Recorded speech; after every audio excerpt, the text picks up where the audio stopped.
Hi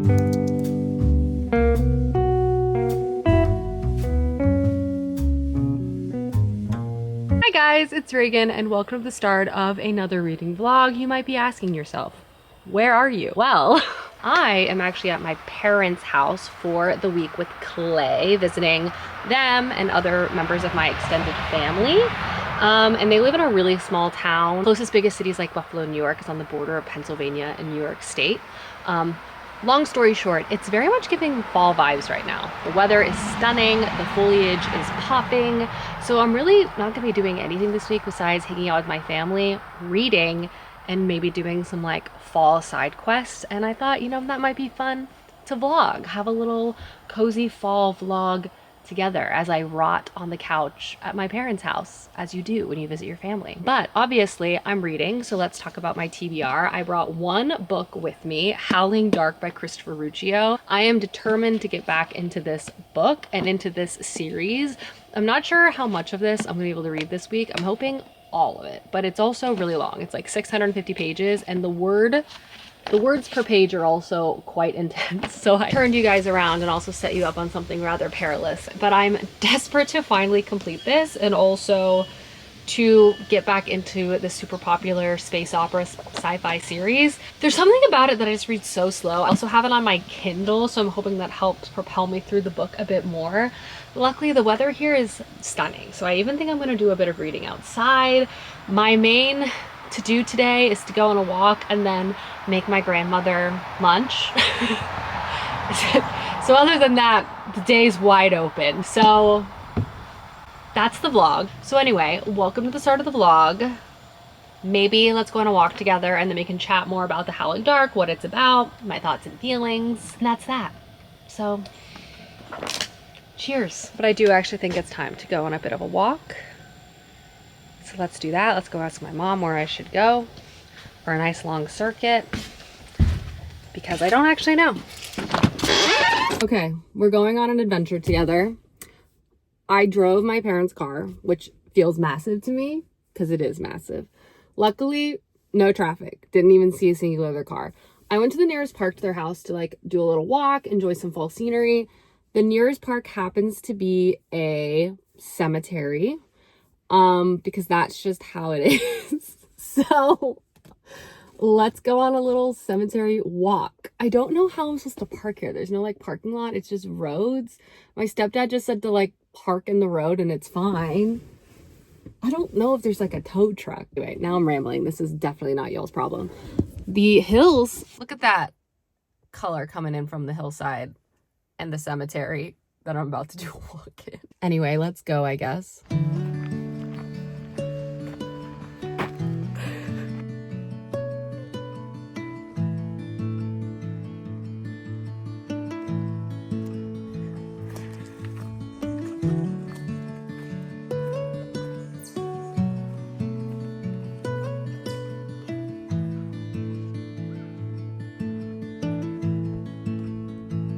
Me and my Kindle are gonna head outside to do some reading. There's this little like fire pit situation facing the woods, so let's go. Let's go over there. It's a lot less hot here, so their grass isn't crunchy and dead like mine. And it might even rain, which would be incredible. So let's sit and read. It's really not a bad little spot. Look at the trees, enjoy the weather.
All right, I would say I'm 50 pages. I am 50 pages back into my read of The Howling Dark. Again, I've read the first 200 pages already, though I wouldn't say it's the freshest on my mind. So it also feels like I'm reading this with new eyes.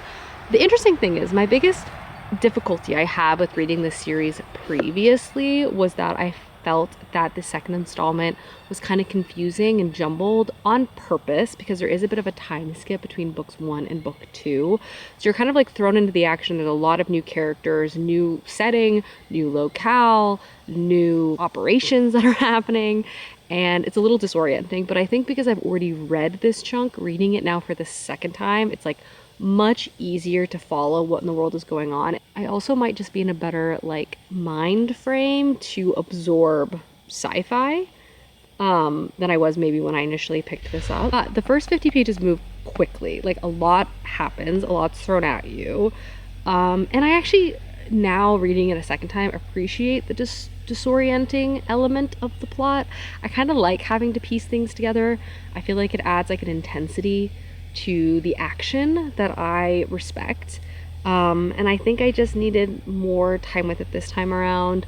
And I also think because I'm disoriented, I feel less unsure how I feel about our main character, Hadrian, and stuff like that, who I find kind of vanilla-y otherwise. But I feel like things are going to get bananas, and I'm really curious to see how the plot is going to open up throughout book 2. Book 1 very much felt kind of like like almost like prequel novel setting up the world. And I feel like book 2 is really going to start kicking off the larger plot that we're going to experience over the many books.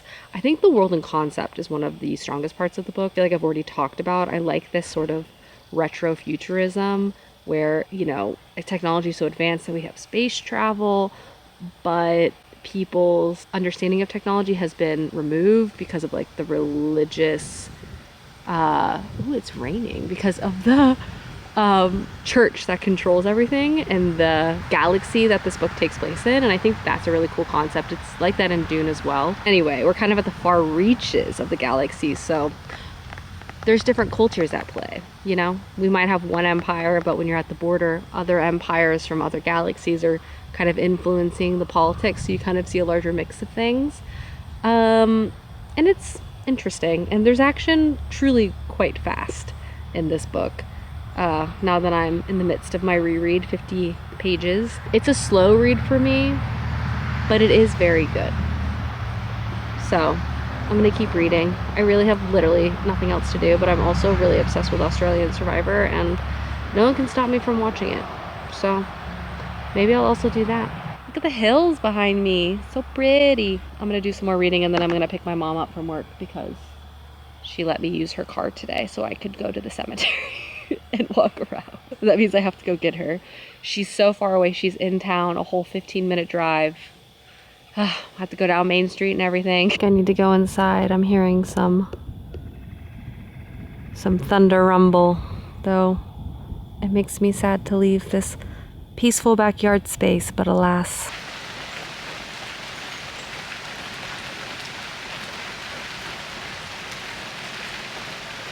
Hello everyone. I think it's going to be raining like on and off all day. Well, thunderstorm. But let's talk about The Howling Dark by Christopher Ruccio. My experience with this series, where I'm at with book 2.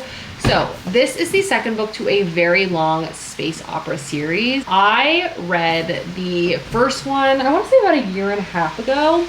It basically introduces us to our main character, Hadrian, and the setup of this is that Hadrian is a very notorious figure in this galaxy. He tells us that he's sometimes lauded as a hero or the galaxy's greatest villain, and now he's recounting us his entire life, and it's up to us to decide. In book 1, I would say reads very much like a prequel. We're introduced to his family, which is a very powerful family. It's giving aristocrat, very close to the central power of like the king and emperor of this realm. His life growing up there, his eventual falling out with his family, this resulting in a very difficult period of his life, having to, you know, rely on others for political sanctuary, and then even ending up in like Colosseum style combat, these types of things. He, as someone of like royal blood, lives for a super long time. They're really obsessed with like DNA and stuff. And this is kind of important to the plot because the series itself takes place over a long period of time. I liked book one. I think the most interesting part of the series so far is actually the setup of the world and the politics. So there's basically this central empire with the king, and then there's all these like vassal princedoms, you would say. It's giving very like medieval political structure where like there's a central power, but all these different planets have their own power.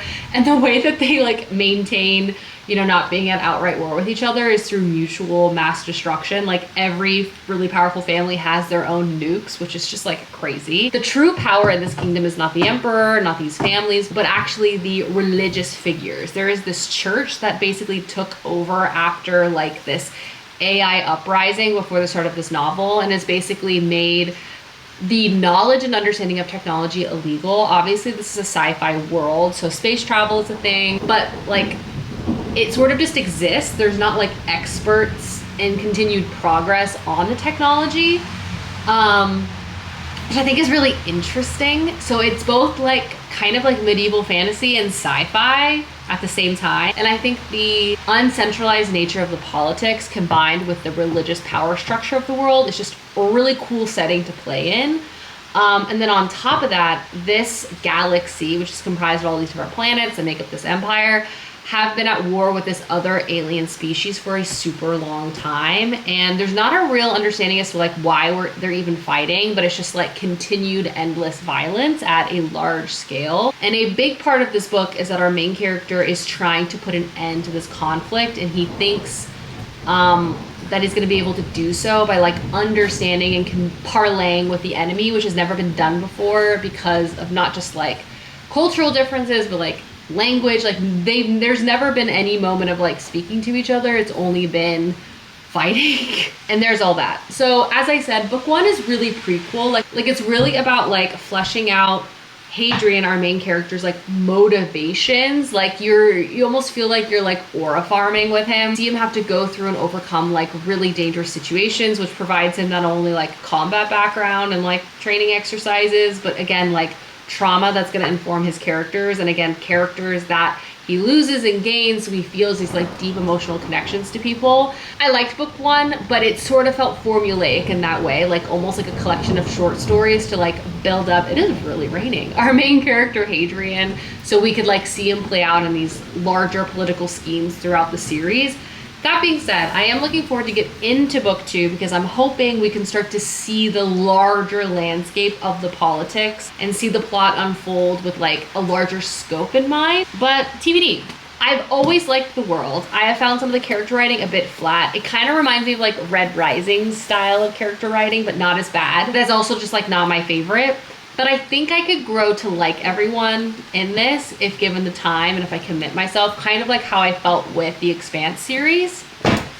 But it's a little dense. It's a little dense of a book. It's very long. The writing style is like you kind of have to like really clock in and pay attention. That being said though, I'm ready for it. I feel like I'm mentally ready for it, and I'm excited to get back into this series. And I'm hoping I like it. I feel like with book two, I'm gonna really know like how I feel about this overall. And I also hear it's like the breaking out of the plot itself, which is great. We love to see it.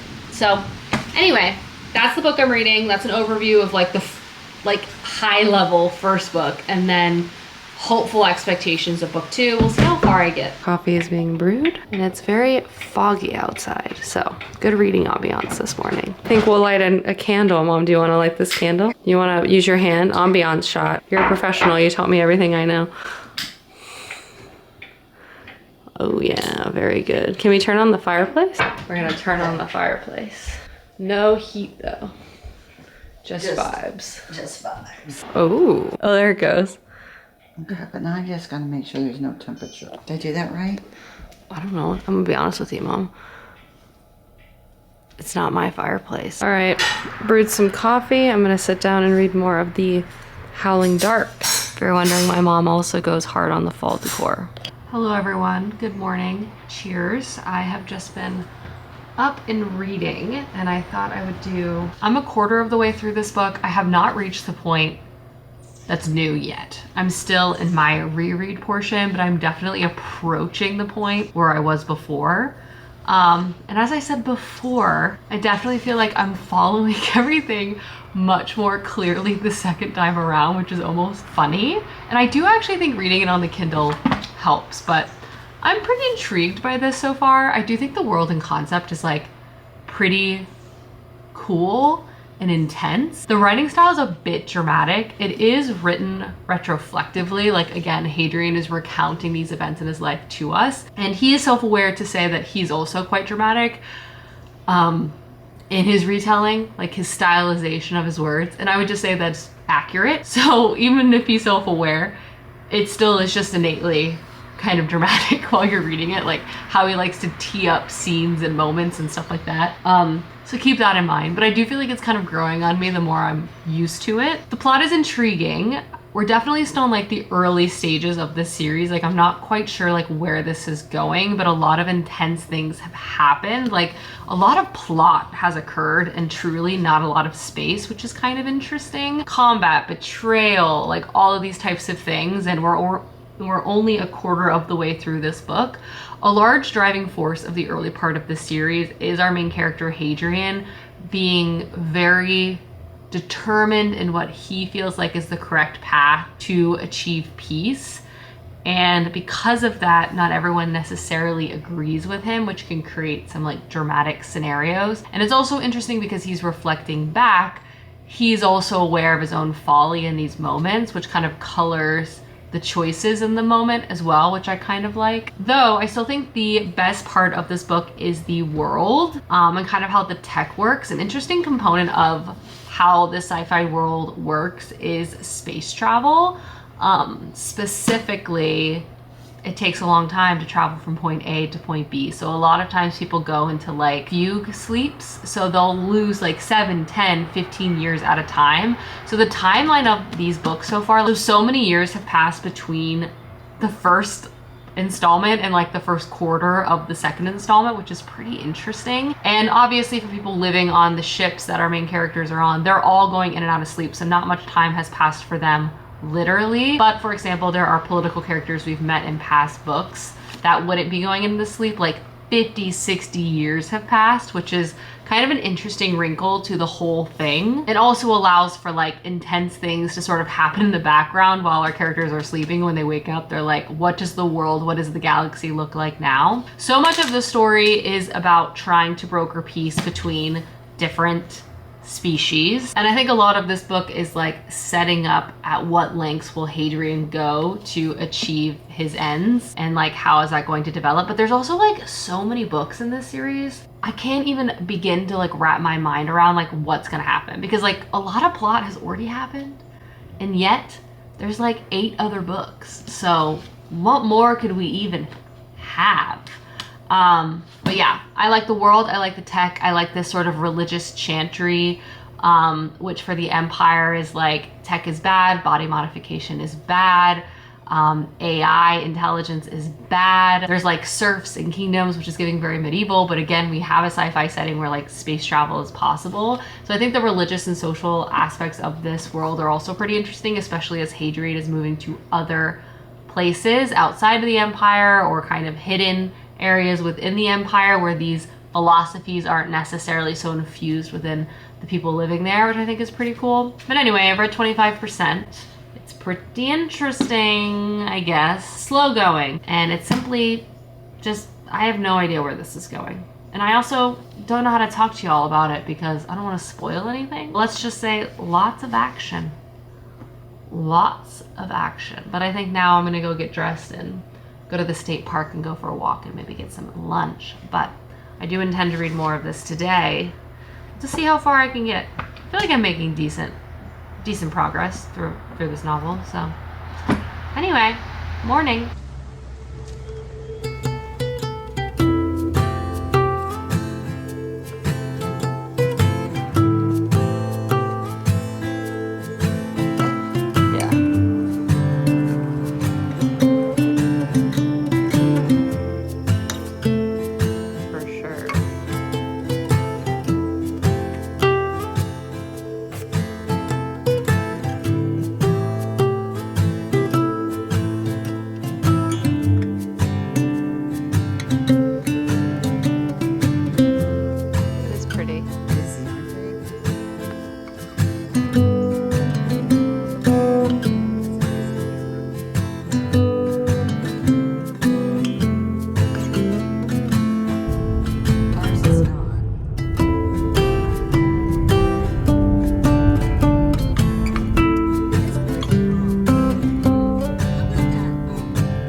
just like that, we're back home from our jaunt to the state park.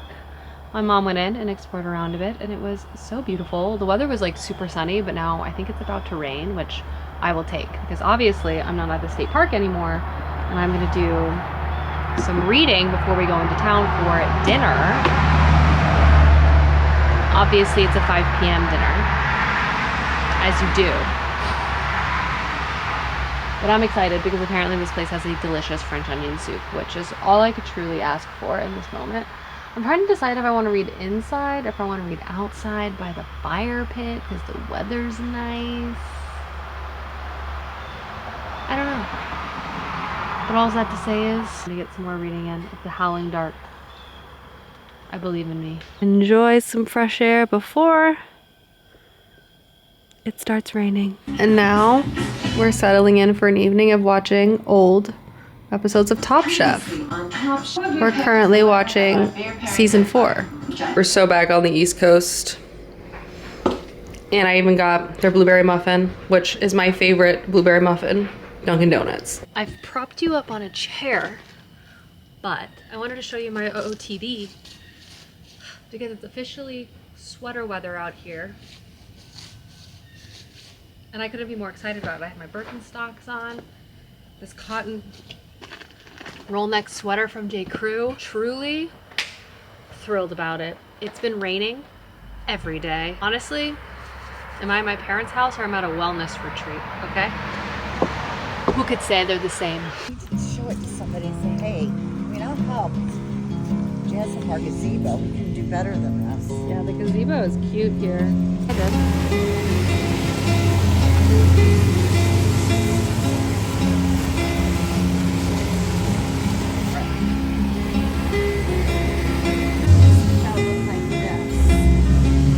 Also, I'm approaching the 250 page mark of this book. Definitely slow and steady when it comes to reading it, but I am liking it. I'm gonna sit down now and do another reading sprint before I make some dinner for my grandma. So let's get some more reading in, maybe outside.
And dinner. Do you want to watch Practical Magic Dessert. when we're done eating? Sure.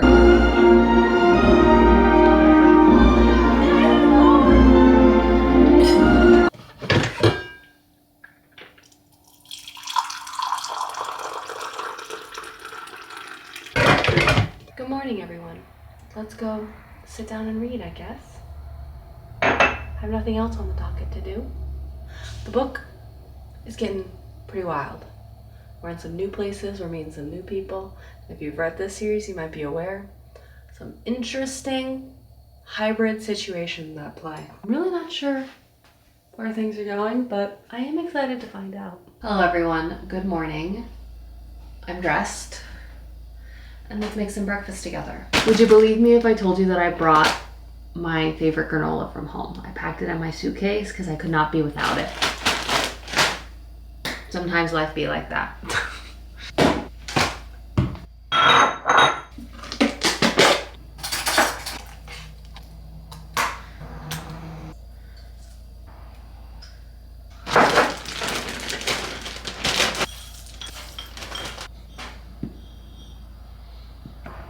Yogurt bowl grind never stops. Let's do a reading sprint together. It's a beautiful day outside today. Like 60 degrees, so I thought, you know, let's go touch some grass. Much needed. I apologize if it's loud. I got a wind chime, I've got literal wind. Such is nature. Such is nature.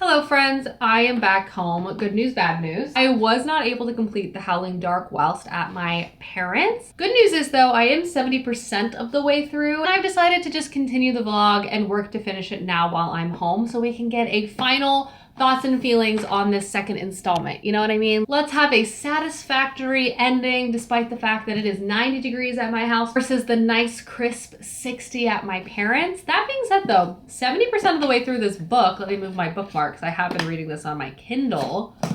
This is pretty interesting. And what I mean by that is that I've been very surprised with the amount of stuff that's happened going into it, and then like the first plot movement. I thought I had a good anticipation of like how much was going to happen in this book, but I was so wrong. It's actually impressive the amount the author is able to pack in. Like some of the things that have occurred, I wasn't expecting maybe till book 3 or book 4, which has really got me thinking about like where in the world is the direction of the story going. And I have high anticipation that something bonkers is going to happen at the end of this book, because like some of the realization and discussion our main character is having as it relates to like who he is, how he operates within this universe, what is he going to do about this like conflict that's never ending. I just wasn't expecting some of those thought processes he's having to be happening so early, which is intriguing to me, to say the least. I'm still not 100% sold on all of the characters of this book, but I will not deny that the plot isn't intriguing. And I do feel like I am starting to finally get like really pulled in by it, which is ultimately like what I was hoping for. I have about 150 pages left, 160 pages left, which unfortunately I do read this book so slowly because I really have to pay attention. It's verbose. Our main character and the author of this book, verbose, and they like to kind of talk in circles. You're like, what are we saying here? But I think it works, but it's just definitely unique in that way. It's gonna take me a couple days, but I feel strongly I'm gonna finish it, and I'm very curious to see like how I'm gonna feel at the end of this book. But like the plot arc, I thought it was gonna be like this. It's more like, whoa, like so much has happened. And if you've read it, you kind of know what I mean. I'm like, okay, all right, where are we going with this? And to think again that there's like 9 more books, I have no idea what to anticipate. But I'm imagining it's gonna be rather bananas, basically. So anyway, welcome to part 2 of the vlog. Let's finish this book. No more delightful fall walks for me. Maybe that'll keep me more focused on actually completing this story. So cheers to that. Some time has passed. You can tell because I got a haircut. I accidentally got really into this video game, which has sort of been a time suck for me for the past couple of days, but I'm back on reading The Howling Dark and we're getting focused and we're finishing this book. I have passed the 82% mark of this book and I gotta tell you, it's pretty good. Like the shoe has definitely dropped in the like end game element of this plot. And I can earnestly say, one, it's so intense. It's definitely like reaching a point where like I don't want to put it down, which feels good. There's definitely been a good build up to everything too, which I can appreciate. Like the pacing I've really liked throughout this book. There's always been a feeling of intensity with like lots of stuff happening, but I also feel like there has been an appropriate character build to allow certain moments to be more satisfying. And also I really have like no idea where this series could go from here. Like I don't know where this is going at all. And I appreciate that. It makes me very curious. Like, I really feel like I'm along for the ride because I like really do not freaking know what's gonna happen. I am on page 563. I have 100 pages left, which will take me probably 3 hours to read. I read this book so slow. But I'm gonna sit down now, do a bit of a reading sprint, read tonight, wrap this up tomorrow. We're finishing this book. And then I'm gonna read some shorter books because I've really enjoyed this, but wow, it took me a while. I am at 92% of the way through this book. Let's read tonight, focus, finish it tomorrow. I'm almost done. I'm talking about this book like I'm not liking it. I am liking it, but I also kind of feel like it's holding me hostage at the same time. So I'm looking forward to moving on as well. Plus, I surely could not have a vlog without Matilda in it. That's my girl. I finished the book. I feel like I've been reading this book for an eternity, and not even saying that as a criticism. It's taken me a long time to read this, but I finished it. And I'm really happy that I was able to stay focused, not get distracted by other books, and I stayed true and finished this until the end. And honestly, the ending was pretty good. And I will say, I'm pretty excited for the next book. And I felt this was like really good lore building, world building, while still having a lot of really interesting action. And I think like the next part of the sequence of Hadrian's story that was sort of set up at the end of this one, I'm intrigued by.